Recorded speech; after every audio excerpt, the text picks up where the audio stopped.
Olá! Neste penúltimo vídeo do terceiro módulo, iremos entender os princípios que levam ao congestionamento de uma rede de computador.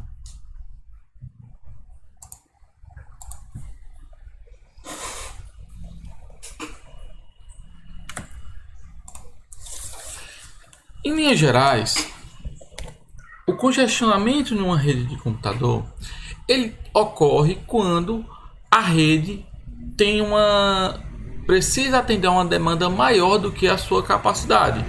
No cenário, como por exemplo, você ter vários hosts efetuando a transmissão numa taxa maior do que o roteador é capaz de processar. E aí, isso vai acontecer quando você tem cada vez mais usuários acessando uma dada rede, utilizando um dado enlace, um dado canal. E aí, eventualmente, você vai gerar essa sobrecarga, certo? Nesse exemplo que está aparecendo no slide, nós temos o cenário em que eu tenho 4 hospedeiros se comunicando, sendo que essa comunicação ela está atravessando um roteador em comum. Esse roteador, por ele ser o ponto onde eventualmente você vai ter um limitante da transmissão, ele é conhecido como gargalo. E aí um roteador nada mais é do que um computador, pode ser um dispositivo dedicado com configurações específicas ou um dispositivo convencional, um computador convencional, mas que na prática ele vai receber pacotes em uma interface de rede, escolher o roteamento e enviar para o outro lado.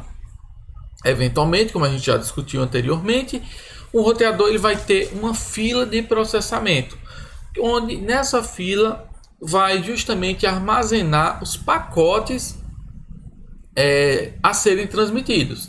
Então, toda vez que eu recebo mais pacotes, toda vez que o roteador recebe mais pacotes do que ele é capaz de processar, ele vai acumulando esses pacotes nessa fila de processamento, tá certo? Se nós tivéssemos um cenário em que essa fila tivesse um armazenamento infinito, o que iria acontecer? Você teria a tendência de um crescimento infinito no atraso. Por quê? Vamos pensar um cenário bem simples, onde eu tenho 2 máquinas transmitindo em taxas iguais. Conforme essas taxas começam a crescer, vai chegar um momento que é quando a gente chega no limite da capacidade do roteador processar, que esse roteador não tem como aumentar a taxa de saída. Então, em tese, esse roteador chega no seu limite e aqui se torna fixo. Só que a partir desse momento, como a demanda continua a crescer, se ela continuar a crescer, o meu atraso ele vai tender ao crescimento, tender ao infinito, certo? Só que o que acontece na prática é que a memória, os buffers dos roteadores, eles obviamente não são infinitos, já que todo computador tem uma memória finita.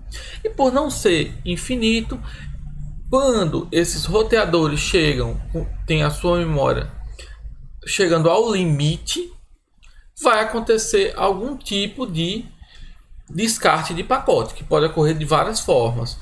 O pacote que está chegando pode ser descartado, o roteador pode escolher algum dos pacotes que estão lá na fila já para ser descartado, e aí pode ser tanto o primeiro pacote, o último, de forma aleatória, certo? Isso tudo vai ser causado justamente porque está havendo esse congestionamento desses pacotes.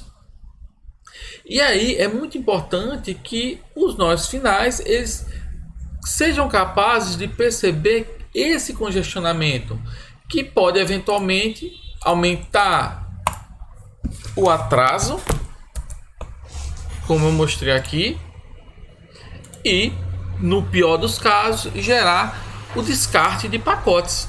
Então cabe às pontas, cabe ao mecanismo de transição ter essa informação desse congestionamento. E aí essa informação como é que ela é obtida? Será que a rede informa isso aos nós finais, aos sistemas finais? Na prática, existem duas formas de controle de congestionamento, onde o controle de congestionamento é justamente o mecanismo que vai ser responsável por fazer o controle da taxa de transmissão de uma dada aplicação, a fim de garantir que eu não tenha esse cenário de congestionamento e que ocasione, no fim das contas, o descarte de pacotes. Eu vou ter o chamado congestionamento, controle de congestionamento assistido pela rede e o controle de congestionamento fim a fim. O primeiro, apesar do slide estar nessa ordem, eu vou explicar, começar desse aqui, que esse aqui seria em tese o mundo ideal, que é o controle de congestionamento onde a rede ela informa para a aplicação que, olha, eu estou tendo congestionamento, diminua a sua taxa.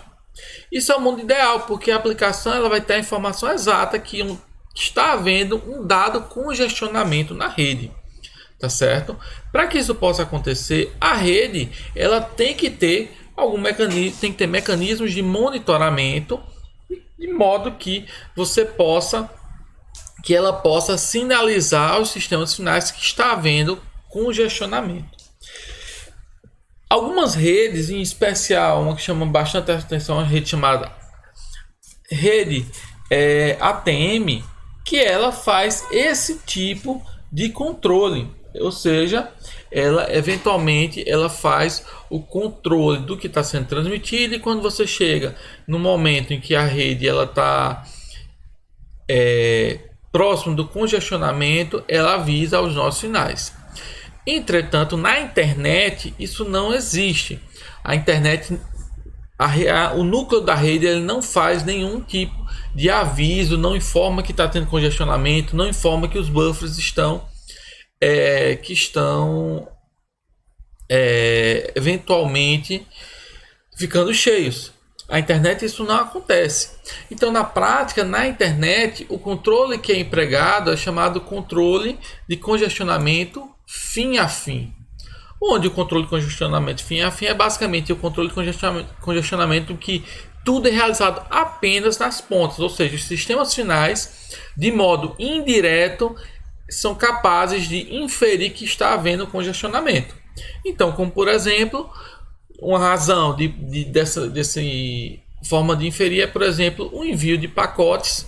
E aí, se esse pacote está atrasando muito para chegar no destino, então, conforme ele vai aumentando o tempo de entrega, o sistema final ele é capaz de inferir que, olha, está tendo congestionamento ali. Se eu tiver perda de pacotes, isso eventualmente pode estar significando um congestionamento, um descarte de pacote nos roteadores.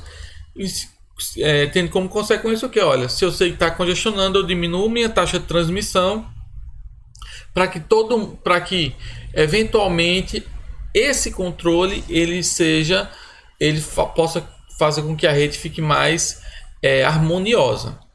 É importante ter em mente que o controle de congestionamento fim a fim ele é um processo descentralizado.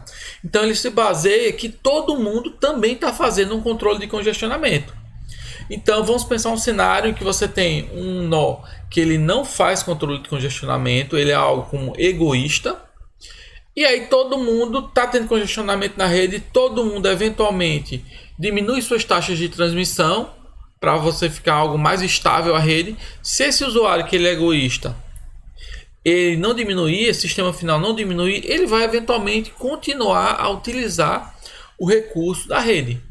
Então, em resumo, o sistema de controle de congestionamento na internet ele é naturalmente um sistema distribuído, onde, de certo modo, baseia-se na boa fé dos sistemas finais, que eles vão se comportar da maneira adequada.